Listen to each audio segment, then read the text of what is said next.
Hello everyone, welcome to Round Table Study. देखो आज हम लोग स्टार्ट करते हैं अपने एक्सरसाइज 1.1 को।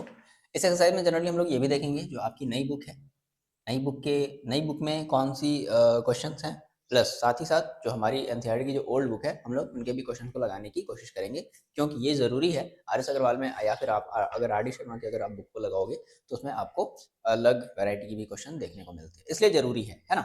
तो हम क्या करने वाले हैं, एनसीईआरटी के क्वेश्चन को सॉल्व करने वाले हैं। जो नई बुक का क्वेश्चन है वो तो सॉल्व होगा ही होगा, प्लस जो हमारी पुरानी बुक में जो क्वेश्चन थे उनको भी हम लोग सॉल्व करेंगे। ये बहुत ज़रूरी है, ध्यान रखना है। ऐसा नहीं है कि सर आप पुरानी वाली बुक से ही क्यों पढ़ा रहे हैं, नई वाली बुक से क्यों नहीं पढ़ा रहे हैं, तो बच्चे फिर कैलकुलेशन में फिर बहुत प्रॉब्लम आएगी, ठीक है ना। मान लो अगर आप इस चीज़ को छोड़ोगे तो फिर आगे वाले एक्सरसाइज में अगले जो नेक्स्ट जो आपका जो चैप्टर आएगा या फर्दर जो और जो चैप्टर आएगा उसमें फिर दिक्कत होगी। ओके, तो बहुत ज़्यादा टाइम वेस्ट ना करते हैं, देखो हम लोग स्टार्ट करते हैं।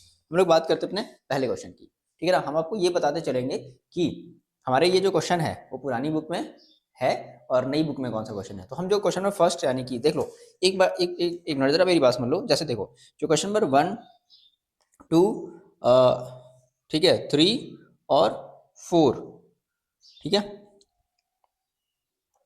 ये जो क्वेश्चन है ये आपकी नई बुक में नहीं है ना, टिक कर लिया। 5 है, ओके, 5 है और 7 है, 5 है 7 है, ठीक है। और एक और आपका क्वेश्चन है, क्वेश्चन नंबर 11 है। पुरानी बुक की अगर हम बात करें तो क्वेश्चन नंबर 11 भी है, ठीक है। फिलिंग द ब्लैंक्स वाला है और फिलिंग द ब्लैंक्स वाले में भी केवल एक ही है। ओके, नो प्रॉब्लम, ठीक है। तो हम इसके अकॉर्डिंगली अपने ओल्ड वाली जो हमारी बुक है, अगर इसका आपको पीडीएफ चाहिए तो इसके डिस्क्रिप्शन बॉक्स में इस पर्टिकुलर एक्सरसाइज का ये जो पीडीएफ है, नहीं ये जो मेरे पास ओल्ड एनसीईआरटी है ना, इसका आपको लिंक में डिस्क्रिप्शन बॉक्स में लिंक मिल जाएगा। चलो स्टार्ट करते हैं। देखो क्या कह रहा है कि यूजिंग अप्रोप्रिएट प्रॉपर्टीज फाइंड, ठीक है, हमें प्रॉपर्टी को यूज करके फाइंड करना है। तो देखो मैंने आपसे क्या कहा है, मैंने आपसे पहले ही कहा है कि जिन बच्चे ने प्रॉपर्टीज नहीं पढ़ी है प्लीज जाकर के पहले आप उस प्रॉपर्टी को पढ़ो, ठीक है। देखो हम लोग पहले क्वेश्चन को स्टार्ट करते हैं। देखो बच्चे समझना, तो हमें ना प्रॉपर्टीज का यूज करके करना है। देखो एक तरीका जनरली ये भी है, बच्चे मान लो अगर प्रॉपर्टीज अगर नहीं पढ़ेंगे तो क्या करेंगे, एक जनरल सा अगर हम डिस्कस अगर हम करें तो इन दोनों का मल्टीप्लाई करेंगे, ठीक है, इन दोनों का आपस में मल्टीप्लाई करेंगे, सभी के यहाँ पर हमारे पास तीन चीजें आ जाएंगी। एक ये होगा दोनों मिलाकर के, एक ये अलग से है और ये एक दोनों मिलाकर के, तीन चीजें हैं। तीनों के डिनोमिनेटर को सेम करेंगे और हम इसे सॉल्व कर ले जाएंगे, ठीक है। बट अब हमें यहाँ पे क्या करना है, प्रॉपर्टीज बोल रहा है कि बाय यूजिंग प्रॉपर्टी। तो प्रॉपर्टी में हम लोगों ने तीन प्रॉपर्टी पढ़ी है, ठीक है। क्लोजर प्रॉपर्टी पढ़ी है, कम्यूटेटिव प्रॉपर्टी पढ़ी है, एसोसिएटिव प्रॉपर्टी पढ़ी है और एक और हमारी प्रॉपर्टी थी डिस्ट्रीब्यूटिव, यानी कि हमने चार प्रॉपर्टी पढ़ी है। तो देखते हैं किसके बेसिस पर हम इसको लगा सकते हैं, जरा ध्यान समझना, ठीक है। तो देखो अगर हमें साफ साफ अगर दिखाई दे रहा है तो हमें क्या दिख रहा है, यहाँ पर देखो 3/5 है। इस वाले टर्म में देखो क्या यहाँ पे ये माइनस के साथ है, इस वाले टर्म में देखना ध्यान से 3/5 है, इस वाले टर्म में भी देखो क्या है हमारे पास 3/5 है। तो हमें 3/5 कॉमन दिख रहा है। तो हम क्या कहते हैं, हम पहले इन दोनों में क्या लगाते हैं, कम्यूटेटिव प्रॉपर्टी लगाते हैं। बात को मेरी समझो, हम इन दोनों में क्या लगा रहे हैं, कम्यूटेटिव प्रॉपर्टी लगा रहे हैं। मतलब इस +5/2 को, ध्यान से मेरी बात सुनना, इस +5/2 को हम इस तरफ भेज दे रहे हैं, है ना। इस तरफ भेजने का मतलब है कि आप कहीं इक्वल की दूसरी तरफ नहीं भेज रहे हो। अगर आप इक्वल की दूसरी तरफ नहीं भेज रहे हो तो इसका सिंबल भी नहीं बदलेगा। ये जो 5/2 है वो अगर प्लस में है तो ये अगर इधर आएगा और ये अगर इधर जाएगा तो ये स्टिल 5/2 हमारा कैसे रहेगा, पॉजिटिव रहेगा। ध्यान समझना, बहुत इजीली हम लोग समझेंगे, बहुत इजीली हम लोग कॉन्सेप्ट को समझते हुए आगे क्वेश्चन को सॉल्व करेंगे। तो मैंने ये जो है इसको एज इट इज लिख दिया 2/3, ठीक है, सॉरी 2/3 इंटू 3/5 मैंने एज इट इज लिख दिया। फिर मैंने इसको इधर ले आया, ठीक है, तो मैंने लिख दिया 3/5 क्योंकि इधर माइनस में तो माइनस में ही रहेगा, इंटू 1/6, ठीक है। और फिर मैंने इसको इधर लिख दिया +5/2। तो यहाँ पे कौन सी प्रॉपर्टी लगी, यहाँ पर लगी बच्चे कम्यूटेटिव प्रॉपर्टी। तो ये चीज भी आपको मेंशन करनी पड़ेगी, कौन सी प्रॉपर्टी लग गई है, कम्यूटेटिव प्रॉपर्टी लग गई है। अब अगर आप ध्यान से देखो ना, एक हमारा टर्म यूज होता है कॉमन, है ना। जरा बहुत देखो बच्चे ध्यान से समझना, अभी आप बहुत बड़े बच्चे नहीं बन गए हो, मतलब कहने का मतलब सेंस ये है कि अभी आपके कॉन्सेप्ट बहुत मतलब सेंसिटिव मोड में है। तो सेंसिटिव मोड में है ना, तो हमें उनको अच्छे से समझना, अच्छे से क्लियर करना, उनको और अच्छे से स्ट्रांग बनाना है। तो उसके लिए हमें बहुत बारीकी से समझना होगा। तो हमें ये दिखाई दे रहा है कि यहाँ पर भी देखो क्या है 3/5 है और इधर भी क्या है 3/5 है, ठीक है। दोनों के पास क्या है 3/5 है ना। तो इन दोनों में से जब 3/5 अगर दोनों के पास है तो हम क्या कर लेते हैं, इस 3/5 को कर लेते हैं कॉमन। इसे बोलते हैं कॉमन लेना। कॉमन का मतलब होता है कि जब भी हमारे पास कोई दो चीजें होती हैं हमेशा हम उसमें से कॉमन देखते हैं। जैसे अगर मैंने कहा कि आपकी कौन सी बात आपके फ्रेंड से मैच कर रही है, तो दैट मीन्स हम कॉमन चीजों की बात कर रहे हैं, ठीक है ना। तो 3/5 मैंने क्या ले लिया, कॉमन ले लिया। अब ध्यान से सुनना, कॉमन लेने के बाद जो बचता है उसे एज इट इज ब्रैकेट लगा करके बंद करके लिख दिया जाता है। तो यहाँ पर देखो क्या बचा, यहाँ पर हमारे पास ये बचा ना -2/3। हर एक स्टेप को बारीकी से समझो, -2/3 और देखो माइनस, फिर यहाँ पर क्या है माइनस, तो मैंने माइनस लगा दिया। इस वाले में से क्या बचा है 1/6 बच गया है, तो मैंने 1/6 को एज इट इज लिख दिया, प्लस 5/2 हमारा एज इट इज ऐसे ही बच गया, तो मैंने 5/2 को ऐसे ही छोड़ दिया। यहाँ तक बताओ कोई भी दिक्कत है? ठीक है, यहाँ तक कोई भी दिक्कत नहीं होनी चाहिए, कोई भी प्रॉब्लम यहाँ तक नहीं होनी चाहिए। ठीक है, अच्छा अब देखो मैंने क्या किया, अब हम इस ब्रैकेट को सॉल्व करेंगे। हमारे ये बोर्ड मास सभी बच्चे जानते हैं, बोर्ड मास का रूल सभी बच्चे जानते हैं। तो क्या होता है 3/5, क्या करेंगे हम -2/3 को -1/6 को सॉल्व करेंगे। अब प्रॉब्लम है ना ये, यहाँ पर देखो बच्चे क्या गलती करेंगे कि पहली बात तो ये हमारी जो चीज़ है ना वो रेशनल नंबर है। रेशनल नंबर का हम ऐड सब्ट्रैक्ट तभी कर सकते हैं जब दोनों के डिनोमिनेटर क्या हो, सेम हो। याद करो मेरी बात, मतलब आप क्लास 7 से जरा याद करो, हम लोगों ने क्या पढ़ा है कि रेशनल नंबर को तभी ऐड या सब्ट्रैक्ट किया जा सकता है। दो चीजें, ऐड या सब्ट्रैक्ट तभी आप कर सकते हो जब दोनों के डिनोमिनेटर क्या हो चाहिए, सेम हो। बट यहाँ पर 3 और 6 है तो डिनोमिनेटर तो सेम है नहीं, तो मैंने क्या किया, मैंने 3 और 6 का ले लिया एलसीएम। कितना आ जाएगा, 6 आ जाएगा। सभी बच्चों को पता होना चाहिए ये शॉर्टकट तरीका होता है कि 3 के टेबल में अगर 6 आता है तो दोनों का जो एलसीएम है वो कितना हो जाता है, वो 6 हो जाता है। तो कितना हो जाता है, वो 6 हो जाता है। ठीक है, तो दोनों का एलसीएम हो गया 6। मैंने यहाँ पर क्या कर लिया, अपॉन में 6 कर लिया। देखो यहाँ पर है मेरे पास -2, तो -2 में बताओ कितने का मल्टीप्लाई करेंगे। तो हम क्या करते हैं, हम 3 का टेबल पढ़ते हैं जब तक कि 6 ना आ जाए, तो 3 2 तो 2 का मल्टीप्लाई करते हैं। ये रूल है। अगर इसमें स्टिल आपको अगर दिक्कत है तो प्लीज कमेंट करके बताओ कि सर मेरे को ये चीज़ समझ में नहीं आती है। ठीक है, फिर देखो यहाँ पर -1 है, बट ध्यान से कोशिश करो समझने की। -1 मैंने लगा दिया, -1 मैंने लिख दिया। क्या इस 6 में, क्या इस 1 में किसी का मल्टीप्लाई होगा, तो आंसर होगा नहीं। क्यों सर, क्योंकि इस 1 के अपॉन में ऑलरेडी 6 है और यहाँ पर भी 1 के अपॉन में 6 है, इसलिए हम इस 1 में किसी का मल्टीप्लाई नहीं करेंगे। ये बेसिक सी बातें होती हैं। ठीक है, अच्छा फिर क्या है हमारे पास, प्लस 5/2 है, तो मैंने 5/2 को एज इट इज छोड़ दिया। अब आगे देखो सॉल्व करते हैं, 3/5 को ऐसे ही छोड़ दो, फिर कितना हो जाएगा -4 -1/6। बात समझ आ रही ना, बोर्ड में पहले आप मल्टीप्लाई करोगे ना। ठीक है, फिर ब्रैकेट बंद कर दिया और प्लस यहाँ पर क्या है, प्लस है आपके पास 5/2 है। फिर से हम इसे देखो फर्दर सॉल्व करते हैं। ठीक है, नीचे जगह है, फिर से हम इसे फर्दर सॉल्व करते हैं तो देखो कितना हो जाएगा, 3/5 ही रहेगा, -1 4 -1 कितना हो जाएगा, -5 रहेगा, अपॉन 6 हो जाएगा। ठीक है, अब ये दोनों आपस में मल्टीप्लाई में, ध्यान रखना। अब कई बच्चों को यहाँ पर क्या लगता है ना कि सर ये तो माइनस में है, तो सर 3/5 और 5/6 आपस में तो सर मल्टीप्लाई में है। ऐसा नहीं है, ऐसा नहीं है। इन दोनों के बीच कुछ नहीं सिंबल है, तो क्या कर है, माइनस मल्टीप्लाई है। ठीक है, और यहाँ पर आपके पास क्या बच गया, 5/2 बच गया। बात समझ आ गई, बात समझ आ गई। अब अगर आप देखो तो देखो ये 5 कट जाएगा, यानी कि कितना हो गया, यहाँ पर नीचे आ गया 3/1 और यहाँ पर आ गया -1/6। तो हम क्या करते हैं, जब मल्टीप्लाई होता है रेशनल नंबर का, तो मल्टीप्लाई कैसे करते हैं, ऊपर का ऊपर से मल्टीप्लाई करते हैं और नीचे का नीचे से मल्टीप्लाई करते हैं। ठीक है, तो 1 × 3 देखो कितना हो जाएगा, -3 हो जाएगा। तो देखो हम लोग यहाँ पर सॉल्व कर रहे हैं, फिर से कितना हो जाएगा बच्चे, ये हमारे पास हो जाएगा -3/, अच्छा एक मिनट, और एक चीज़ और देखो कट रही है ना, देखो 3 1 जा और 3 2 जा, ये भी देखो कट गई ना। बात समझ आई ना। तो याद रखना, याद रखने वाली बात है कि मल्टीप्लाई करने से पहले अगर कुछ कटता है तो उसे कट भी करते हैं। 1/2 तो माइनस में आ जाएगा ना, यहाँ पर देखो, यहाँ पर भी 1, तो 1 × 1 1 और 1 × 2 2, दैट मीन्स -1, तो -1/2 और प्लस 5/2। बताओ इतनी बात समझ आ गई, इतनी बात समझ आ गई। ठीक है, अब देखो क्या है, यहाँ पर दोनों का डिनोमिनेटर सेम है, तो हमें सेम करने की जरूरत नहीं है, हमें सेम करने की जरूरत नहीं है। कितना बचेगा, -1 + 5, सो कितना हो जाएगा, -4/2, कट कर देंगे, कितना आ जाएगा answer, -2। This is the answer. सभी बच्चों को ये बात बताओ, क्लियर है। -2 हमारा क्या आ जाएगा, आंसर आ जाएगा, एक मिनट, हमारा प्लस होगा, सॉरी, सिंबल हम किसका लगाते हैं, सॉरी, ठीक है, सिंबल हमेशा हम बड़े डिजिट का लगाते हैं, यानी कि हमारा बड़ा डिजिट क्या है, 5 है, तो आंसर हमारा +4 आ जाएगा। ठीक है ना, तो +4/2 it is the answer. Clear है बात। अगर इस कॉन्सेप्ट में कोई दिक्कत होगी तो याद रख लेना, आने वाले जितने भी चैप्टर है जितने भी एक्सरसाइज है उन सब में आपको प्रॉब्लम आने वाली है। तो प्लीज़ इंश्योर कर लो, प्लीज़ इंश्योर कर लो, कमेंट करके बताओ कि सर मेरे को बात समझ में नहीं आई, नहीं आई। ठीक है सर, कहाँ पर नहीं आई, मेरे को सर रेशनल नंबर का एडिशन नहीं आ रहा है, ये प्रॉब्लम है। बिल्कुल, अगर ये प्रॉब्लम है बच्चे तो आपकी प्रॉब्लम दूर कर जाएगी, बट इंश्योर कर लो कि सर मेरे को ये चीज़ क्लियर है और अब हम आगे बढ़ रहे हैं। मेरे को सर एलसीएम लेने आता है, मेरे को डिनोमिनेटर सेम करने आता है, मेरे को किसका क्या मल्टीप्लाई करना है, मेरे को ये आता है, ये सब बातें इंश्योर कर लो। ठीक है ना, आगे बढ़ते हैं, इतनी बातों को नोट डाउन कर लो जल्दी से। ओके, बढ़ते हैं नेक्स्ट क्वेश्चन पर। देखो ये हमारा दूसरा क्वेश्चन है, इसे भी हमें सॉल्व करना है। तो अगर हम ध्यान से इस क्वेश्चन को देखें तो हमें देखो क्या दिखाई दे रहा है, 2/5 है, -3/7 है, -1/6 है, 3/2 है, 1/14 है एंड 2/5। देखो अब अगर आप ध्यान से देखो, एक चीज आपको कॉमन चीज नजर आ रही है, 2/5 इस पूरे टर्म में भी क्या है 2/5 है, और इस पूरे टर्म में भी क्या है 2/5 है। तो हमें 1/14 2/5 को और 2/5 3/-7 को हमें यहाँ पर रखना पड़ेगा। ठीक है, तो इन दोनों को हम एक साथ लिख लेते हैं। ठीक है ना, अगर ये इस तरफ है तो इसे हम इस तरफ, इसे इस तरफ ही लिख सकते हैं। दैट इज हम इसको बोलते हैं रीअरेंज कर लो, या फिर कह सकते हो कि यहाँ पर हम एक तरीके से कम्यूटेटिव प्रॉपर्टी का ही यूज कर रहे हैं कि अगर a प्लस बी है तो हम उसे b प्लस ए भी लिख सकते हैं। ठीक है ना, तो मैंने क्या किया, मैंने इसको यहाँ पर उठा करके इसकी जगह कर दिया और मैंने इसको इधर भेज दिया। तो दैट मीन्स देखो मैंने क्या कहा, मैंने कहा 2/5, ठीक है, इंटू -3/7, फिर मैंने इसको इस तरफ लिख लिया और प्लस ऐसा करते हैं, चाहो तो 2/5 को आप पहले लिख लो।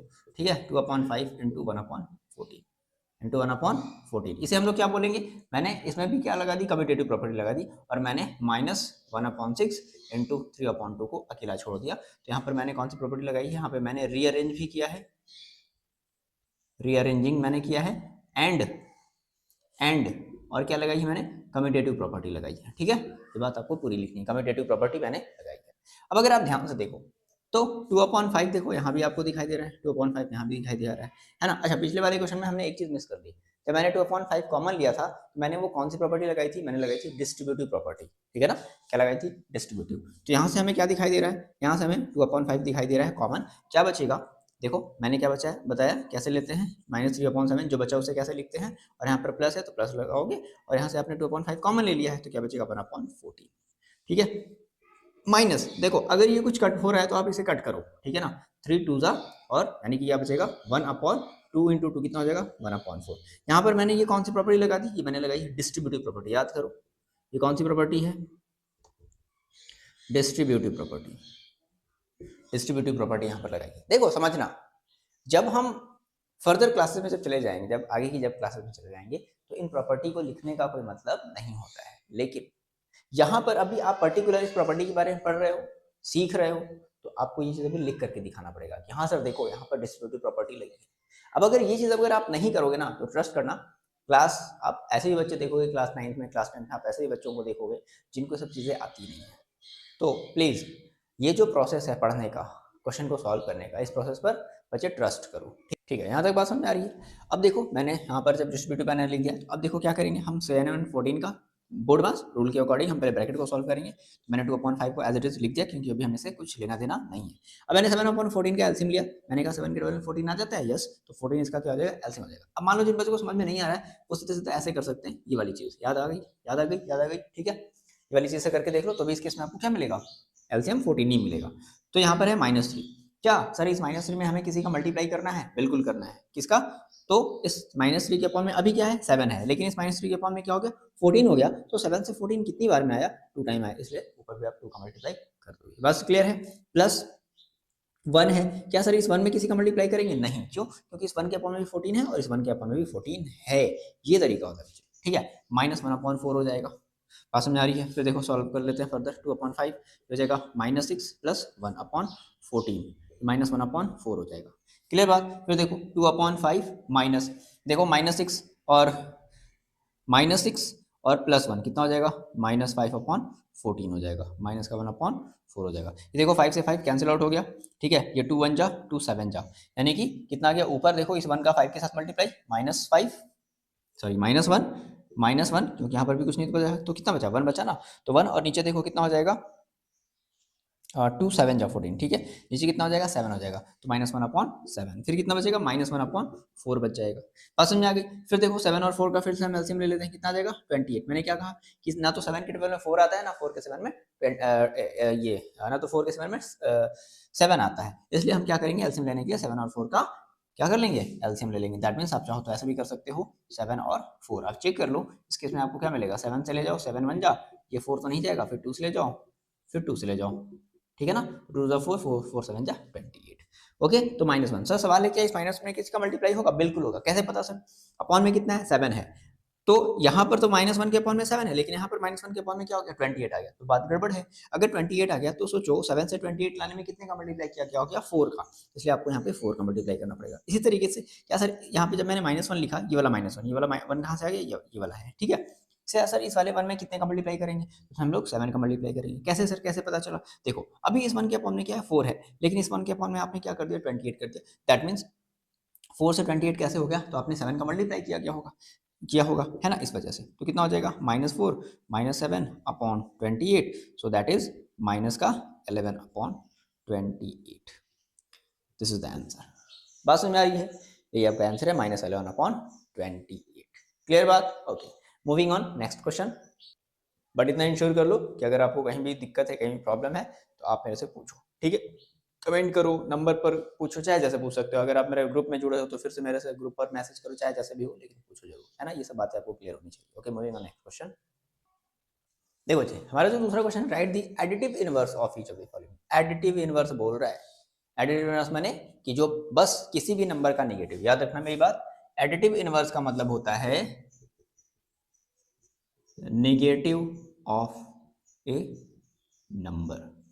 नेगेटिव ऑफ अ नंबर वो अलग है ना। एडिटिव इनवर्स अलग है, ठीक है। मल्टीप्लिकेटिव इनवर्स अलग है। मल्टीप्लिकेटिव इनवर्स का मतलब होता है रेसिप्रोकल। यहाँ पर हम बात कर रहे हैं एडिटिव इनवर्स की, ठीक है। तो देखो पहला क्वेश्चन हमारे पास क्या है, 2/8 है। कह रहा है 2/8 का एडिटिव इनवर्स लिखो, तो लिख दो 2/8 का। जो आप ऐसे लिखना कि एडिटिव इनवर्स ऑफ, ऐसे एक बार मैं बता दे रहा हूँ, बाकी additive inverse of 2/8 is equal to -2/8, ठीक है। बात समझ में आ गई। इस तरीके से दूसरे अगर हम क्वेश्चन की बात करें, -5/9 है। क्या बच्चे, -5/9। चलो देखो, तो -5/9 है ना, क्या करोगे, -5/9 को पहले छोड़ दो, एज इट इज छोड़ दिया। मैंने क्या कहा, एडिटिव इनवर्स निकालना है, तो एडिटिव इनवर्स निकालने का मतलब होता है किसी भी नंबर का निगेटिव, है ना, तो निगेटिव कर दो। अब माइनस माइनस आपको पता है कि माइनस माइनस का मल्टीप्लाई होता है तो क्या होता है, प्लस हो जाता है, तो 5/9 हो जाएगा, 5/9 हो जाएगा, ठीक है ना। ओके ये बात याद रखना सभी लोग कि plus plus is equal to plus होता है, plus minus is equal to minus होता है, माइनस और माइनस का मल्टीप्लाई करते हैं तो प्लस होता है, प्लस माइनस और प्लस का मल्टीप्लाई करते हैं तो भी माइनस होता है, ठीक है ना। यहाँ पर हम मल्टीप्लाई की बात कर रहे हैं, माइनस और माइनस का मल्टीप्लाई होता है तो प्लस का सिंबल लगा देते हैं। तीसरा देखो इसी में है, दूसरे का तीसरा है -6/-5, ठीक है। -6/-5 है, ये है। तो आप देखो क्या करोगे, पहले तो -5/-6 को एज इट इज लिख दो, जो आपका क्वेश्चन है। ध्यान से मेरी बात समझना। अब आपको क्या करना है, आपको इसका एडिटिव इनवर्स निकालना है। एडिटिव इनवर्स निकालना का मतलब होता है कि किसी भी नंबर का नेगेटिव, तो इसका क्या आपको क्या लगा देना, बस सीधा सा काम नेगेटिव का सिंबल लगा देना। अब देखो रूल अप्लाई करते हैं, ये देखो माइनस माइनस मिल करके क्या हो जाएंगे, प्लस, और जब ये प्लस हो गया ये दोनों मिल करके, और प्लस का जब माइनस के साथ मल्टीप्लाई करोगे तो कितना आ जाएगा, -5/6, ये आपका आंसर हो जाएगा। बात क्लियर है। इस तरीके से देखो फिर मेरे पास है माइनस का 2/4 क्वेश्चन, 2/-9 है, ठीक है। तो इसका भी अगर हम एडिटिव इनवर्स अगर निकालते हैं तो क्या हो जाएगा, 2/9 -9 जो है इसे आप एज इट इज पहले लिख दो। देखो आपको पता है माइनस इंटू माइनस जब करते हैं तो प्लस आ जाता है, दैट मीन्स कितना आ जाएगा, 2/9 आ जाएगा, ये आपका आंसर हो जाएगा। बात समझ में आ रही है, इतनी बात समझ में आ रही है, ठीक है। अब देखो नेक्स्ट हम लोग बात करते हैं अपना फिफ्थ क्वेश्चन। हमारा जो है वो है 19/-6 है। कर लोगे मेरे ख्याल से, 19/-6 है, बहुत आराम से कर लोगे। क्या है, जो भी आपके पास 19/-6 है उसे एज इट इज लिख दो, उसके आगे नेगेटिव लगा दो, माइनस माइनस मिल करके हो जाएगा प्लस, दैट मीन्स 19/6, ये आंसर हो जाएगा इस क्वेश्चन का। क्लियर है बात, ठीक है। चलो इतनी बातों को आप नोट डाउन कर लो, और स्टिल अभी भी कोई कन्फ्यूजन है तो please feel free to ask, sir मेरे को ये बात समझ में नहीं आई। देखो इसे समझना, कह रहा है कि वेरीफाई दैट -x फिर bracket under -x is equal to x, ठीक है। किसके लिए, फॉर, पहला क्वेश्चन है 11/5 के लिए, और दूसरा क्वेश्चन है -13/17 के लिए, ठीक है। बस आपको वेरीफाई करना है कि बताओ ये जो है ये सही बात है या गलत है। तुम्हें पता है कि ये कॉन्सेप्ट होता है कि कोई भी चीज़ को सही और गलत अगर हमें करना है मैथ्स में, तो हम देखते हैं कि क्या उसका एलएचएस और उसका आरएचएस बराबर है। अगर उसका एलएचएस और आरएचएस अगर बराबर हो जाता है तो बोलते हैं कि यस ये वेरीफाइड है, और अगर नहीं होता है तो बोलते हैं नो ये वेरीफाई नहीं होगा। अच्छा चलो हम बात करते हैं फर्स्ट क्वेश्चन की बात करते हैं। ध्यान समझना, मेरी बात को सुन लो, मेरी बात ध्यान से सुनो। एलएचएस आरएचएस का कॉन्सेप्ट यूज करेंगे। तो मेरे पास है क्या, पहले जो है हम वो लिख लेते हैं ना। तो मेरे पास ये, इसे हम लोग बोलते हैं एलएचएस, और ये हमारे पास है आरएचएस, है ना। बोलो, तो एलएचएस हम पहले लिखते हैं। हम पहले बात करें फर्स्ट क्वेश्चन की, एलएचएस लिखते हैं। एलएचएस हमारे पास क्या है, माइनस माइनस एक्स लिखते हैं, ठीक है। इस माइनस की जगह माइनस छोड़ दो, छोड़ दिया सर। फिर एक ब्रैकेट लगाओ, लगा दिया सर। फिर ये माइनस है, माइनस रख दो, रख दिया सर, है ना। फिर एक्स की वैल्यू देखो क्या करनी है, कह रहा है कि फॉर दिस, यानी कि इसके लिए 11/5 के लिए, ठीक है, 11/5 के लिए। तो जहां पर हमारे पास एक्स है, इस एक्स की जगह हम क्या कर देंगे, हम रख देंगे 11/5, ठीक है। सॉल्व करते हैं, क्या मिल जाएगा, माइनस इंटू माइनस मिल करके। किसी ने कहा सर करली ब्रैकेट क्यों लगा रहे हैं, सर क्या स्मॉल ब्रैकेट नहीं लगा सकते, लगा सकते बच्चे, कोई दिक्कत नहीं है। माइनस माइनस मिल करके क्या हो जाएगा, प्लस हो जाएगा 11/5, यानी कि जो एलएचएस की वैल्यू है ना वो कितनी आई, वो 11/5 है। नाउ बात करते हैं आरएचएस की। आरएचएस, आरएचएस देखो हमारे पास क्या है, एक्स है। आरएचएस क्या है, एक्स है। एक्स की वैल्यू सीधी सीधी कितनी रख दें, 11/5 रख दें। क्या एलएचएस की वैल्यू और क्या आरएचएस की वैल्यू सेम है, बिल्कुल है सर, यानी कि ये क्या हो गया, वेरीफाइड हो गया।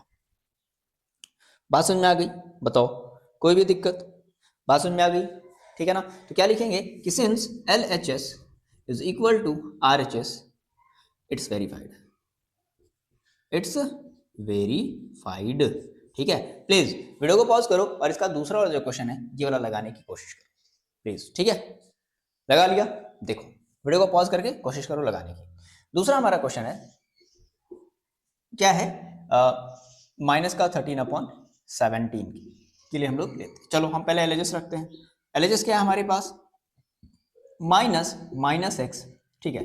माइनस की जगह मैंने माइनस रख दिया, मैंने एक करली ब्रैकेट लगाया, ठीक है। फिर से यहाँ पर देखो क्या है, माइनस है, मैंने माइनस छोड़ दिया। अब मैंने एक्स की वैल्यू रखी, एक्स की वैल्यू ऑलरेडी कैसे है, माइनस का 13/17, बात समझ आ रही है। तो फिर से आप एक ब्रैकेट लगाओगे और इस एक्स की जगह, मेरी बात को ध्यान से सुनो, ध्यान से गौर से देखो, इस एक्स की जगह में क्या लिखना है, माइनस का 13/17 लिखना है। फिर से मैंने करली ब्रैकेट बंद कर दिया, क्लियर बात। अब देखो भाई, बोर्ड मास यानी कि ब्रैकेट के अंदर, तो ब्रैकेट के अंदर तो ये माइनस दिख रहा है, फिर जब ये ब्रैकेट हटेगा तो इसका सामना इस वाले माइनस से होगा, तो माइनस माइनस मिलकर के क्या हो जाएगा, प्लस। लेकिन ये तो सेफ रहेगा, ये तो अभी ऐसे ही रहेगा, तो मैंने यहाँ पर लिख दिया 13/17, ठीक है, 13/17। फिर से मैंने इसे सॉल्व किया तो माइनस और प्लस मिलकर के कितना हो जाएगा, माइनस का 13/17। ये हमारा एलएचएस आया। तो हम बात करते हैं आरएचएस की, ठीक है। आरएचएस देखो हमारे पास कितना है, आरएचएस क्या है, एक्स है केवल, तो आरएचएस को मैंने क्या लिख दिया, एक्स लिख दिया। अभी बताओ एक्स की वैल्यू क्या है, ये पूरी है तो मैंने रख दी माइनस 13/17। क्या एलएचएस और क्या आरएचएस दोनों सेम है, बिल्कुल सेम है सर। तो हम लिखेंगे कि since LHS is equal to है RHS, hence it is verified, it's verified, verified. बात समझ में आ गई, क्लियर है बात, ओके। प्लीज इस क्वेश्चन को नोट डाउन कर लो और जो भी प्रॉब्लम है आप प्लीज कमेंट बॉक्स में अपना कमेंट, वैल्यूएबल कमेंट करो कि सर मेरे को ये बात समझ में नहीं आई, सर प्लीज समझाइए, ओके, समझाया जाएगा, है ना। बट ये चीजें आपको अच्छे से क्लियर होनी चाहिए। चलो मूविंग ऑन नेक्स्ट क्वेश्चन। देखो जी क्या कह रहा है कि फाइंड द मल्टीप्लिकेटिव इनवर्स, ठीक है। मल्टीप्लिकेटिव हमें देखो इनवर्स निकालना है, दैट मीन्स हमें उसका रेसिप्रोकल करना है। मल्टीप्लिकेटिव इनवर्स का मतलब क्या होता है, हमें क्या निकालना है, रेसिप्रोकल, ठीक है। एक बात और याद रखना, किसी भी नंबर का मल्टीप्लिकेटिव इनवर्स जो होता है, अगर आप वापस उसी ओरिजिनल नंबर से अगर मल्टीप्लाई करोगे तो उस केस में आंसर 1 आता है। इस बात को याद रखोगे क्योंकि इसके बेसिस पे भी क्वेश्चन पूछे जाते हैं। तो क्या है हमारे पास पहला क्वेश्चन, माइनस का 13 है, इसका देखो आप मल्टीप्लिकेटिव इनवर्स निकालोगे, आप लिखोगे कि मल्टीप्लिकेटिव इनवर्स, ठीक है। मल्टीप्लिकेटिव, एक बार हम लिख दे रहे हैं, नहीं तो कहोगे बच्चे सर ये क्या लिख रहे हैं, multiplicative inverse of -13 is equal to, तो क्या करोगे, -1/-13, ये बस, ठीक है। फिलहाल यहाँ पर आंसर 1/- में ही, क्योंकि हमें पता है माइनस नीचे नहीं लिखा जाता, बट ऊपर हम कर देंगे, लेकिन फिलहाल हम क्या कर देंगे, 1/-13, यही हमारा आंसर होगा, यानी कि इस केस में। बात क्लियर है, ठीक है। दूसरा देखो हमारे पास क्या है क्वेश्चन, इस तरीके से आप कर लोगे सभी का, कितना है, -13/19 है, -13/19 है, तो इसका कितना हो जाएगा, ये हो जाएगा, ये हो जाएगा -19/13, ठीक है। या माइनस को चाहो तो आप नीचे छोड़ दो, ठीक है, ये भी आंसर वैलिड होगा। इसी तरीके से देखो तीसरा क्या है आपका, तीसरा है क्वेश्चन 1/5 है, तो 1/5 का क्या होगा, 5 चला जाएगा ऊपर, 1 आ जाएगा नीचे, दैट मीन्स हो जाएगा 5/1, बोले तो 5, ये आंसर हो जाएगा, ठीक है। इस तरीके से देखो फिर क्या है, माइनस, चौथा क्वेश्चन जरा देखो, थोड़ा सा डिफिकल्ट दे दिया, -5/8 इंटू -3/7, ठीक है ना। तो हम क्या करेंगे इस केस में, पहले हम इन सब का आपस में मल्टीप्लाई करेंगे। बात समझ में आ रही है? तो जरा पहले आप इनका मल्टीप्लाई करो। तो पहले तो हम इसे सॉल्व कर लेते हैं। देखो कितना हो जाएगा, तो यहाँ पे भी माइनस, यहाँ पर पहले तो हम ये देख लेते हैं क्या कुछ चीज़ें नंबर हैं जो कटेंगी नहीं कटेंगी, है ना, क्योंकि 3 के टेबल में 8 नहीं आता, 5 के टेबल में 7, 7 के टेबल में 5 नहीं आता, तो नहीं कटने वाली। अब देखो आप इनको आपस में क्या करेंगे, सीधा सीधा मल्टीप्लाई, इसका इसके साथ, इसका इसके साथ। 5 से कितना हो जाएगा 15 प्लस में, और 8 से कितना हो जाएगा 56। ठीक है, अब हम इसका क्या निकालेंगे, मल्टीप्लिकेटिव इनवर्स जब निकालेंगे तो 15 56 चला जाएगा ऊपर और 15 आ जाएगा नीचे। दैट मीन्स ये हो जाएगा 56/15, ये हमारा आंसर हो जाएगा। बात क्लियर है? इसी तरीके से फिर देखो क्या हमारे पास फिफ्थ क्वेश्चन है, -1 इंटू -2/5। सेम वही काम। अभी हम इसका मल्टीप्लिकेटिव इनवर्स नहीं निकाल सकते, तो पहले हमें इसे सॉल्व करना पड़ेगा। तो देखो कितना हो जाएगा, ये माइनस इसके अपॉन में कुछ नहीं तो 1 होता है, ये -1 और -2 कितना हो जाएगा 2 हो जाएगा, अपॉन 5 इंटू 1 5 हो जाएगा। अब हम इसका निकालेंगे क्या, multiplicative inverse. Multiplicative inverse equal to कितना हो जाएगा 5/2 हो जाएगा, ये इसका आंसर हो जाएगा। बात समझ में आ गई? इस तरीके से देखो फिर हमारे पास क्या है, -1 है, 6 क्वेश्चन -1 है, तो -1 का जो मल्टीप्लिकेटिव इनवर्स हो जाएगा वो कितना हो जाएगा, वो हो जाएगा 1/-1। ठीक है, 1/-1 बोले तो -1 ही मिलेगा। अब मैं जो बता रहा हूँ याद रखना प्लीज इस चीज को, कि किसी भी नंबर का जो मल्टीप्लिकेटिव इनवर्स होता है ना, अगर आप उसी नंबर को उसके मल्टीप्लिकेटिव इनवर्स से अगर मल्टीप्लाई कर दो तो उसका आंसर 1 आना चाहिए। अगर 1 आ रहा है दैट मीन्स ये सही है। ठीक है ना? तो एग्जाम्पल के तौर पे जैसे मान लो मैंने कहा कि सर हम इसको चेक करते हैं कि या फिर चलो हम कोई दूसरा हम इसे चेक करते हैं कि सर क्या इसका मल्टीप्लिकेटिव इनवर्स ये है, देख लेते हैं, इन दोनों को आपस में मल्टीप्लाई करके देखते हैं। ठीक है, चलो जरा हम लोग देख लेते हैं। मेरे पास है माइनस का 13/19 इंटू मेरे पास है 19 अपॉन माइनस का 13। ठीक है, ये देखो 19 से 19 कैंसिल, -13 से -13 कैंसिल, कितना बचा 1 बचा। दैट मीन्स यस यस, हम ये कह सकते हैं कि यस ये जो है 19/-13 ये इसका मल्टीप्लिकेटिव इनवर्स है, क्योंकि इसका आंसर कितना आ रहा है 1 आ रहा है ना। ये चेक करने की बात है, क्योंकि इसका हमें जो यूजेस दिखेगा वो आने वाले आपको क्वेश्चंस में देखने को मिलेगा। क्लियर है बात? इतनी बातों को नोट डाउन कर लो, आगे बढ़ते हैं नेक्स्ट क्वेश्चन की तरफ। देखो जी, ये जो 5th क्वेश्चन है कह रहा है कि नेम दी प्रॉपर्टी। ठीक है, तो यहाँ पर हमें एक नई बातें और समझनी है, 2 नई बातें हमें और समझनी है। एक हमें जो समझना है वो हमें समझना है एडिटिव आइडेंटिटी। एडिटिव, ध्यान से वर्ड को समझो, एडिटिव आइडेंटिटी, ये नई चीज आई आपके लिए, एडिटिव आइडेंटिटी। और एक आपको समझना है मल्टीप्लिकेटिव आइडेंटिटी।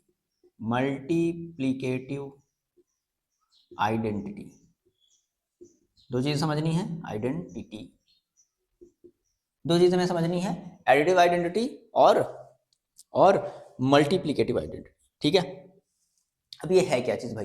देखो एडिटिव आइडेंटिटी जो होती है वो 0 होती है, और मल्टीप्लिकेटिव जो आइडेंटिटी होती है बच्चे वो होती है 1। मतलब एडिटिव आइडेंटिटी का मतलब होता है कि ऐसा नंबर जिसको आप किसी भी नंबर में जोड़ो तो सेम नंबर मिले। ऐसा नंबर जिसको आप किसी भी नंबर में जोड़ो तो सेम नंबर मिले। ऐसा कौन सा नंबर है? 0 है। आप 0 में 4 जोड़ दो तो 4 ही मिलेगा। आप 4 में मतलब आप 6 में 0 जोड़ दो, आप 100 में 0 जोड़ दो तो क्या मिलने वाला है आपको? सेम वही नंबर मिलने वाला है। दैट मीन्स हमारा जो 0 है वो क्या कहलाता है? एडिटिव आइडेंटिटी कहलाता है। Please remember this name, additive identity. अलग अलग है, कंफ्यूज मत हो जाना। अभी हम सारी चीजें आपकी एक बार में क्लियर करेंगे। ठीक है, उसके बाद हम लोग बात करते हैं मल्टीप्लिकेटिव आइडेंटिटी की, कि ऐसा नंबर किसी भी नंबर में अगर 1 का अगर मल्टीप्लाई कर दो, आप 1 का मल्टीप्लाई कर दो तो क्या मिलेगा आपको? सेम नंबर मिलेगा। दैट मीन्स इसलिए 1 हमारा क्या कहलाता है? Multiplicative identity. तो यहाँ से आपको कुल मिलाकर के आपको कंफ्यूजन हो गया होगा, तो आपको हम क्लियर कर देते हैं। एडिटिव आइडेंटिटी अलग होती है, मल्टीप्लिकेटिव आइडेंटिटी हमने देखा। फिर एक हमने पढ़ा है एडिटिव इनवर्स पढ़ा है ना, एडिटिव इनवर्स पढ़ा है। एक हमने एडिटिव इनवर्स पढ़ा है, और एक हमने पढ़ा है एडिटिव इनवर्स हमने पढ़ा है, और एक हमने पढ़ा है मल्टीप्लिकेटिव इनवर्स। मल्टीप्लिकेटिव इनवर्स पढ़ा है, बोलो ये बात समझ में आ रही है? एक हमने पढ़ा है एडिटिव इनवर्स और एक हमने पढ़ा है मल्टीप्लिकेटिव इनवर्स, है ना। तो एडिटिव आइडेंटिटी अलग है, यानी कि ऐसा कोई भी नंबर जिसमें हम अगर वही नंबर जोड़े तो हमें सेम नंबर मिल जाए। दैट मीन्स जो एडिटिव आइडेंटिटी होती है वो 0 कहलाती है। मल्टीप्लिकेटिव आइडेंटिटी 1 होती है, मतलब कि ऐसा नंबर जिसको हम किसी भी नंबर में मल्टीप्लाई करें तो नंबर इटसेल्फ आ जाए। ठीक है, दैट मीन्स वो मल्टीप्लिकेटिव आइडेंटिटी 1 होती है। फिर यहाँ पर आ जाओ एडिटिव इनवर्स में। एडिटिव इनवर्स में हम लोग क्या करते हैं, हम लोग किसी भी नंबर का निगेटिव कर लेते हैं, किसी भी नंबर का क्या कर लेते हैं, निगेटिव कर लेते हैं। और मल्टीप्लिकेटिव इनवर्स में हम लोग किसी भी नंबर को रेसिप्रोकल कर देते हैं, रेसिप्रोकल कर देते हैं। दैट मीन्स 2/3 है तो हम इसको लिख देते हैं 3/2। बात समझ में आ गई? ये हमारी 4 चीजें हैं, प्लीज इनको आप याद रखोगे। ओके, अब आते हैं अपने क्वेश्चन की तरफ। कह रहा है कि नेम दी प्रॉपर्टी, ये प्रॉपर्टी बताओ कि कौन सी प्रॉपर्टी लगी है। तो आपको दिख रहा होगा कि -4/5 में 1 का मल्टीप्लाई किया गया, फिर 1 में -4/5 का मल्टीप्लाई किया गया, तो नंबर हमें क्या मिला, -4/5 मिला। क्या मिला, मल्टीप्लिकेटिव आइडेंटिटी। बात समझ में आ गई? तो ये कौन सी प्रॉपर्टी के अंडर में आ गई, मल्टीप्लिकेटिव आइडेंटिटी। ये बात क्लियर है? बताओ, मल्टीप्लिकेटिव आइडेंटिटी। ये देखो -13/7 है, -2/7 है, फिर नंबर रिवर्स कर दिया गया, ठीक है ना। 2/-2/7 को पहले कर दिया गया, -30/7 को बाद में कर दिया गया। दैट मीन्स ये क्या हो गया, ये आपका हो गया कम्यूटेटिव, कम्यूटेटिव है ना। कौन सी प्रॉपर्टी हो गई ये आपकी हो गई कम्यूटेटिव प्रॉपर्टी, ठीक है। उसके बाद इस वाले को अगर आप जरा ध्यान से देखो, -19/29 है, ठीक है, फिर 20/29/-19 है, इसका आंसर कितना आ रहा है, -1 आ रहा है। तो मैंने क्या कहा कि अगर हम किसी भी नंबर को उसी के रेसिप्रोकल से अगर मल्टीप्लाई कर देते हैं तो उसका आंसर कितना आ जाता है, उसका आंसर यहाँ पर -1 नहीं, यहाँ पर +1 होना चाहिए, ठीक है, सॉरी, ओके ठीक है, यहाँ पर क्वेश्चन में +1 है। तो अगर आंसर अगर 1 आ जाता है, अगर आंसर कितना आ जाता है, 1 आ जाता है, तो हम कहते हैं कि यहाँ पर मल्टीप्लिकेटिव इनवर्स आइडेंटिटी यूज हुई है। कौन सी आइडेंटिटी यूज हुई है, मल्टीप्लिकेटिव इनवर्स, ठीक है ना। प्लीज फिर से आप इन चारों को देख लो, ये चारों चीजें बहुत ज्यादा जरूरी हो जाएंगी आपके लिए। ये 4 चीजें आपको दिख रही हैं, इन 4 चीजों का आपको डिफरेंस अच्छे से पता होना चाहिए। क्लियर है बात? Moving on next question. देखो ये क्वेश्चन देखो कितना आसान है। क्या कहते हैं कि मल्टीप्लाई 6/13 बाई रेसिप्रोकल ऑफ -7/16, ठीक है। तो मल्टीप्लाई 6/13, ठीक है भाई, तो हम 6/13 लिख देते हैं बाई रेसिप्रोकल ऑफ। तो ऐसा करते हैं, पहले तो हम क्या करते हैं, पहले हम इस -7/16 का रेसिप्रोकल निकालते हैं। तो पहले क्या निकालते हैं, तो हम निकालते हैं reciprocal, reciprocal of -7/16 is equal to कितना हो जाएगा, ये हो जाएगा 16/-7। बोलो यहाँ तक बात समझ में आई? अब हम करते हैं मल्टीप्लाई, तो 6/13 इंटू रेसिप्रोकल ऑफ इसका कितना आ रहा है, ये आ रहा है, दैट मीन्स 6/-7 कर देते हैं मल्टीप्लाई। देखो अगर कुछ कट रहा है तो कट करेंगे, मेरे ख्याल से कुछ भी कटेगा क्या, नहीं कटेगा। तो 16 6 जा कितना हो जाएगा 96, और 13 7 जा 91, ठीक है। और यहाँ पर क्या लगा दोगे, माइनस, है ना। तो ये आपका क्या हो जाएगा, आंसर। बात समझ में आ रही है? ये आपका क्या हो जाएगा, आंसर हो जाएगा। और चाहो तो अब जैसे मान लो बच्चों ने कहा कि सर यहाँ पर हमारा माइनस नीचे है, कोई दिक्कत नहीं है, चाहो तो आप इस माइनस को ऊपर लिख सकते हो, 96/91, ये भी आंसर। याद रखना है जब हम आंसर लिखते हैं एडिटिव ये इनवर्स वाले को छोड़ करके, सॉरी मल्टीप्लिकेटिव इनवर्स वाले को छोड़ करके, तो हम माइनस जब भी नीचे होता है उसकी माइनस को क्या कर देते हैं, हमेशा ऊपर कर देते हैं। Please note it down. देखो ये क्वेश्चन नंबर 7 है, कह रहा है कि tell what property allow you to compute 1/3, है ना। तो क्या क्या दिख रहा है आपको, 1/3 अलग है, 6 × 4/3 एक ब्रैकेट में है। फिर अब कह रहा है कि इसी को हम ऐसे भी लिख सकते हैं। क्या ये बात सही है? बिल्कुल सही है, ठीक है ना। और कह रहा है कि बताओ कौन सी प्रॉपर्टी है। तो देखो आपको याद होगा, जब भी हमारे पास कोई 3 नंबर होते हैं, ठीक है, तो हम उसमें कहते हैं कि हम पहले लास्ट के 2 को आपस में मल्टीप्लाई करके फिर जो आंसर है उसको पहले के साथ मल्टीप्लाई करें, या पहले फर्स्ट 2 को मल्टीप्लाई करके लास्ट वाले के साथ मल्टीप्लाई करें तो आंसर है, इसको हम लोग बोलते हैं एसोसिएटिव प्रॉपर्टी। हमारी ये कौन सी हो जाएगी, कौन सी प्रॉपर्टी यहाँ पर लग जाएगी, एसोसिएटिव प्रॉपर्टी लग जाएगी, ठीक है। कौन सी प्रॉपर्टी, एसोसिएटिव प्रॉपर्टी हो जाएगी।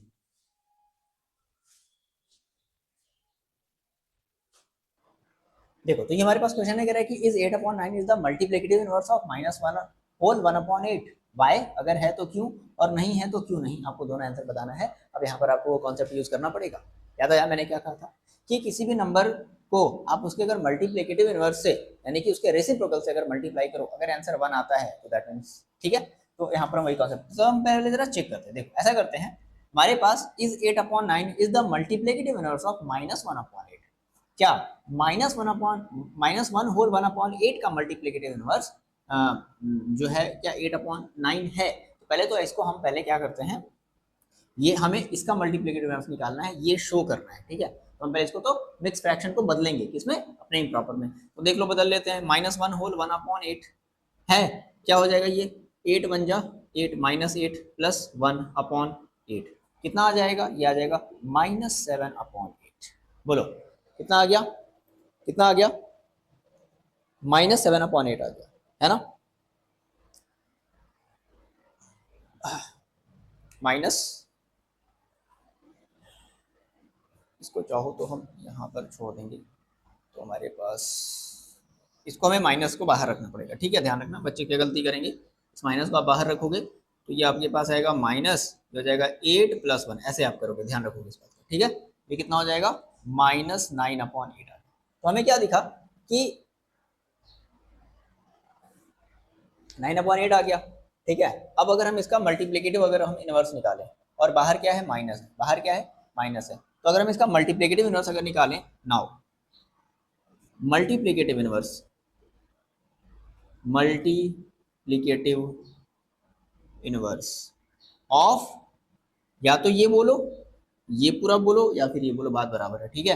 -9/8 इज इक्वल टू कितना हो जाएगा 8/-9, ठीक है।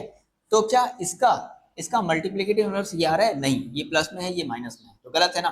तो अब कहोगे कि नो, क्या होगा, ये नहीं होगा, है ना, इज, ये पहले वाले क्वेश्चन का आंसर हो गया, यहाँ से यहाँ तक देखो दो दो क्वेश्चन मार्क है, तो पहला नो हो गया। अब रीजन देंगे वाई, तो रीजन दे देते हैं, रीजन क्या देंगे, देखो मैंने क्या कहा कि सिंस द प्रोडक्ट ऑफ, चलो जरा इसका मल्टीप्लाई जरा करके देखो, यानी कि जो हमारा नंबर है, मेन नंबर क्या है, ये है 8/-9, ठीक है। अब ये वाला नंबर इसका अगर मल्टीप्लिकेटिव इनवर्स होगा, अगर हम इसका अगर मल्टीप्लाई करते हैं तो इसका आंसर 1 आना चाहिए, देख लो जरा कर लेते हैं कितना आता है ये, एक मिनट, हमारे पास नंबर ये है ना, ये नंबर होने का मतलब ये हमें लिखना पड़ेगा, ठीक है, -9/8, और इसका कह रहा है कि इसका मल्टीप्लिकेटिव इनवर्स ये है, दैट मीन्स 8/9, करके देखते हैं सॉल्व, ये कितना आ गया, कितना आ गया -1। तो मैंने कहा कि that is -1 not is equal to 1, क्या माइनस और 1 बराबर है, नहीं है, इसका मतलब है, तो रीजन हम क्या दे देंगे कि since multiplication of number and it's reciprocal का मतलब मल्टीप्लिकेटिव इनवर्स है ना, तो हम शॉर्ट में लिखते रहे, its reciprocal is not equal to 1, so ये इसका मल्टीप्लिकेटिव इनवर्स नहीं है। क्लियर बात, कोई भी कंफ्यूजन हो वीडियो के बाद फिर से रिपीट मोड में देखो, स्टिल अभी भी अगर कंफ्यूजन है तो प्लीज आप कमेंट करो कि सर ये बात मेरे को समझ में नहीं आई, ठीक है, नोट डाउन करो, मूविंग ऑन नेक्स्ट क्वेश्चन, ठीक है। तो देखो क्या ये आप क्वेश्चन ट्राई कर सकते हो, एक मिनट, ये ब्लर आ रहा है क्या, ठीक है, ब्लर हट गया, ओके देखो, तो क्या ये आप क्वेश्चन ट्राई कर सकते हो, कह रहा है कि सेम उसी तरीके से कि 0.3 is the multiplicative inverse of 3 whole 1/3, why अगर है तो क्यों और नहीं है तो क्यों। तो सबसे पहले तो आप क्या करो, इसको पहले तो आप मिक्स फ्रैक्शन को बदलो, है ना, हमारे पास सॉल्यूशन हम करने जा रहे हैं, हम हमारे पास 3 होल 1/3 है, इसको हमने कन्वर्ट कर लिया पहले इम्प्रॉपर में, तो 3 3 था 9 सभी बच्चों को पता है, 3 इंटू इस 3 का इस 3 के साथ क्या करेंगे, मल्टीप्लाई करेंगे, जो आएगा उसको 1 के साथ ऐड कर देंगे, ठीक है, अपॉन कितना हो जाएगा 3 3 इंटू 3 दैट मीन्स 9 + 1 कितना हो जाएगा 10/3, 10/3 का मतलब क्या होता है, 10/3 को अगर हम लिखें तो हमारे पास 10/3 आया। अब अगर हम इसका अगर मल्टीप्लिकेटिव इनवर्स अगर देखो लिखें, दैट मीन्स तो इसका मल्टीप्लिकेटिव इनवर्स क्या हो जाएगा, multiplicative inverse of 10/3 is equal to 3/10, 3/10 बोले तो 0.3, बात सही है, देखो यानी कि इसका जो मल्टीप्लिकेटिव इनवर्स है वो 0.3 है ना, यानी कि यस यस, ये पहला आंसर हो गया, ये पहला क्वेश्चन मार्क का पहला आंसर हो गया। अब कह रहा है कि वाई और वाई नॉट, तो आप ये बताओ कि सिंस, आप जरा मल्टीप्लाई करके देखो, हम इसका यहाँ पे रीजन देते हैं कि रीजन क्या है भाई, ऐसे साफ साफ टीचर को देखो, दिखा दो कि देखो टीचर मैंने यहाँ पर रीजन लिखा है, रीजन क्या हो जाएगा, मेरे पास है ये नंबर, ये नंबर क्या है हमारे पास 10/3 है, 10/3 है, ठीक है, और इसका जो मल्टीप्लिकेटिव इनवर्स आया है 0.3, ठीक है ना, तो याद करो 0.3 को हम लोग क्या लिख सकते हैं 3/10 लिख सकते हैं, बात बराबर है, 0.3 का मतलब क्या होता है 3/10, मल्टीप्लाई करके देखते हैं क्या आंसर बना रहा है, बिल्कुल, तो रीजन ये होगा कि since multiplication multiplication of 3 whole 1/3 and 0.3 is 1। ठीक है, क्यों, रीजन क्या हो गया कि मल्टीप्लीकेशन ऑफ 3 होल 1/3 और 0.3 का जो मल्टीप्लीकेशन आ रहा है वो कितना आ रहा है, वो 1 आ रहा है। ठीक है, इसलिए ये मल्टीप्लिकेटिव इनवर्स, सॉरी ये इसका मल्टीप्लिकेटिव इनवर्स है और ये इसका रीजन हो जाएगा। Please note it down. Okay, moving on next question. देखो हमारे पास क्वेश्चन नंबर 10 क्या कह रहा है कि राइट करना है, लिखना है क्या, rational number that does not have a reciprocal. एक ऐसा रेसिप्रोकल जिसका कोई भी रेशनल नंबर जिसका कोई भी रेसिप्रोकल नहीं है, एक ऐसा रेशनल नंबर जिसका कोई भी रेसिप्रोकल नहीं है। दूसरा, the rational number that are equal to their reciprocal. और तीसरा, the rational number that is equal to its negative. यानी कि एक ऐसा रेशनल नंबर जो अपने नेगेटिव के क्या हो, बराबर हो। तो देखो अगर हम बात करें अपने फर्स्ट क्वेश्चन की, the rational number that does not have a reciprocal, यानी कि एक ऐसा रेशनल नंबर जिसका कोई भी रेसिप्रोकल नहीं होता। क्या होता है वो, जैसे किसी बच्चे ने कहा सर 2/3, तो सर 2/3 तो अगर हम इसका रेसिप्रोकल लेते हैं तो कितना मिलेगा, 3/2 मिलेगा ना। तो इसका तो रेसिप्रोकल हो गया, इसका तो रेसिप्रोकल हो गया। ठीक है,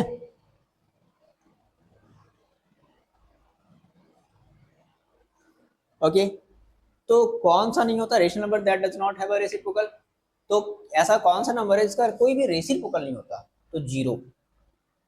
देखो जीरो का कोई भी रेसिप्रोकल नहीं होता। किसी बच्चे ने कहा सर जीरो का रेसिप्रोकल अगर हम कर दें, सर 0/1 कर दें, तो 0/1 का क्या मतलब है, मतलब सॉरी 0 अगर हम कर दें 1/0 कर दें, ठीक है, उल्टा कर दिया क्या, वैसे इसके अपॉन में कुछ नहीं तो 1, इसका रेसिप्रोकल करेंगे तो क्या मिलेगा, 1/0 मिलेगा। तो इसका कोई मतलब नहीं है, इस 0/1/0 का कोई मतलब, जिसको हमने कहा था क्या, नॉट डिफाइंड। क्या कहा था हमने, नॉट डिफाइंड, ये चीज होती है। यानी कि एक ऐसा रेशनल नंबर जिसका कोई भी रेसिप्रोकल नहीं होता वो है जीरो। तो क्या है, जीरो, जो डिफाइंड ही नहीं है। भाई जो डिफाइंड नहीं है दैट मीन्स ऑब्वियस बात है नहीं माना जाएगा, है ना। दूसरा, एक ऐसा rational number that are equal to their reciprocal. एक ऐसा रेशनल नंबर बताओ जो अपने ही रेसिप्रोकल के बराबर हो।